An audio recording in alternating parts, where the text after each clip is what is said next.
안녕하세요. 책을 통해서 만나는 아로마 테라피를 진행하는 푸른 열매입니다. 오늘은 목과 어깨 통증, 고질병 되기 전에 잡아라, 이런 책을 준비했는데요. 아오키라고 하는 이 의사 선생님은 통증 환자들을 다루는 의사였습니다. 그런 환자들을 많이 만나다 보니까 목과 어깨 통증을 호소하는 분들에게 이런 말은 꼭 전해주고 싶다 해서 이제 아마 이 책을 적으신 것 같습니다. 특별히 이 의사 선생님이 강조하고 있는 부분은요, 통증에 대해서 너무 참지 말라는 것입니다. 통증이 생기는 거는 어차피 우리 몸이 하는 말입니다.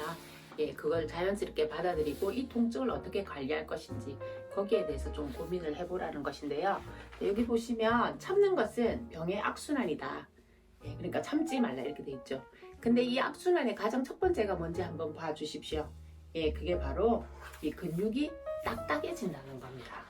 우리 몸의 어떤 부분에 근육이 좀 딱딱해지고 있다면 그때부터 뭔가 좋지 않은 일들이 일어날 것이라는 것을 알아야 된다는 것이죠. 근육이 딱딱해지면요, 혈액순환이 나빠집니다. 혈액순환이 나빠지면 혈액을 통해서 가는 산소와 영양소가 가지 않습니다. 그러다 보면 결국에는 이렇게 통증이 발생하게 된다는 건데요. 사실 근본적인 건 나쁜 혈액순환 때문이라고 하죠. 저도 많은 통증 환자들을 보게 되는데 혈액순환이 나빠지면 당연히 통증이 오게 됩니다. 우리 몸에 이렇게 딱딱해지는 부분이 생기거나 또는 뼈에 살이 붙은 것처럼 이렇게 딱 붙어버리는 부분이 생기게 되면 그때부터 순환이 잘 되지 않고 저리거나 통증이 오거나 이렇게 되는 것입니다. 우리가 통증을 앓게 되는데 오늘 이 책에서 이제 주로 다루고 있는 거는 목과 어깨의 통증입니다. 목과 어깨의 통증이 오는 여러 가지 이상들이 있을 텐데 첫 번째로 여기서 꼽은 게 뭐냐면요, 통증을 일으키는 여러 가지 뼈와 관절의 이상 중에 의사 선생님께서 가장 먼저 적어 놓으신 게 바로 사십견과 오십견입니다. 여기 보시면 이 동작들이 있는데요. 이 동작이 잘 되지 않는다면 40견이나 50견을 의심해 보라는 것입니다. 사실 40견이나 50견은 나이가 40이나 또는 50이 되면 너무 오랫동안 많이 쓰고 순환이 되지 않아서 통증이 오는 것을 말하는데요. 그래서 가장 중요한 것은 사실 운동입니다. 운동을 해서 혈행을 좋게 만들고 또 근육이 부드러워지게 만드는 것, 그게 필요합니다. 그러나 필요 이상으로 이제 근육이 많이 굳고 순환이 되지 않는다면 점점 더 어려운 지경으로 가게 되는 것이죠. 거기와 더불어서 또 경추 압박이나 목 디스크, 우리가 추간판 탈출증이라고도 합니다.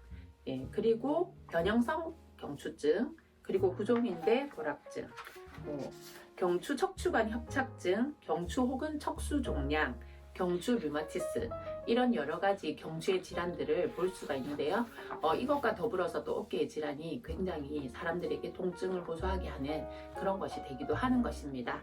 이럴 때 여러분은 어떻게 대비를 하고 계시는지요? 무조건 병원으로 가고 계십니까? 집에서 할 수 있는 또 다양한 방법들이 있기도 하지만 견딜 수 없는 통증으로 또 병원을 다니시는 분들도 많이 있는 것으로 저도 알고 있습니다. 왜 이렇게 많이 아픈 걸까요? 그 아픈 것이 사실 남녀와도 관계가 있을까요? 이 책에서는 또 여자가 더 많이 아프다라고 되어 있습니다. 왜냐하면 그것은 근육량의 차이 때문이라는 거죠. 여성들이 훨씬 더 근육을 많이 써야 되는 입장에 있지만 또 근육량은 적기 때문에 통증을 더 많이 호소하게 된다는 것입니다. 사실 남성들이 할 수 있는 부분보다 여성들이 집안에서 해야 되는 일들이 훨씬 많다 보니까 이런 일들을 하면서 통증을 더 많이 겪게 되는 것입니다. 제가 이 책에서 또 재밌는 부분을 발견했는데요. 그게 뭐냐면 바로 동양의학과 서양의학의 장단점이라는 내용입니다. 이걸 보면 우리가 식사를 할 때 동양에서는 숟가락과 젓가락을 사용하고요, 서양에서는 포크를 사용합니다. 나이프와 포크를 쓰기 때문에 사실은 손가락을 움직일 일이 별로 많이는 없다라는 거죠. 젓가락을 쓸 때보다 이야기를 하는 겁니다. 그래서 동양 사람들은 젓가락을 쓰는데 목과 어깨에 통증이 오게 되면 젓가락을 사용하기가 힘들어진다는 것입니다. 그걸 보면서 오히려 통증을 더 빨리 발견하게 되는 그런 방법이 되기도 한다는 이야기를 여기 적어 놓았습니다. 오늘 저는 이 책을 통해서 여러분들에게 말씀드리고 싶은 게 아플 때 물론 병원을 가는 방법들도 있지만 자가적으로 먼저 해결할 수 있는 방법들이 있다라는 겁니다. 이 책의 제일 뒷부분에 보면 스스로 컨트롤할 수 있다면 치료는 끝이라는 부분이 나오고 있습니다. 여러분도 스스로 컨트롤할 수 있다면 여러분 스스로 힐링을 하는 방법들을 알아가게 되는 것인데요. 그것을 바로 저는 아로마 테라피에서 찾을 수 있다라고 말씀드리고 싶습니다. 여러분 혹시 목과 어깨에 통증이 있으십니까?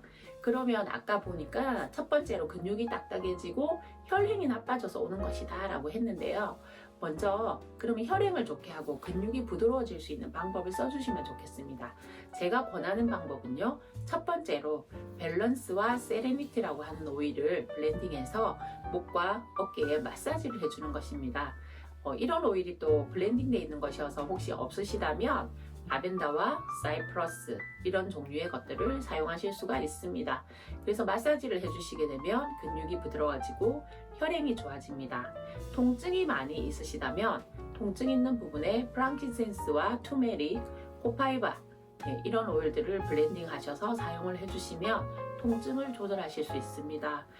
요즘은 먹을 수 있는 오일들도 나오고 있기 때문에 또 캡슐에 넣어서 복용하시는 그런 방법들도 있기는 합니다. 물론 양을 조절하거나 이런 부분에서는 전문가와 상의를 하시는 게 좋으실 것 같고요.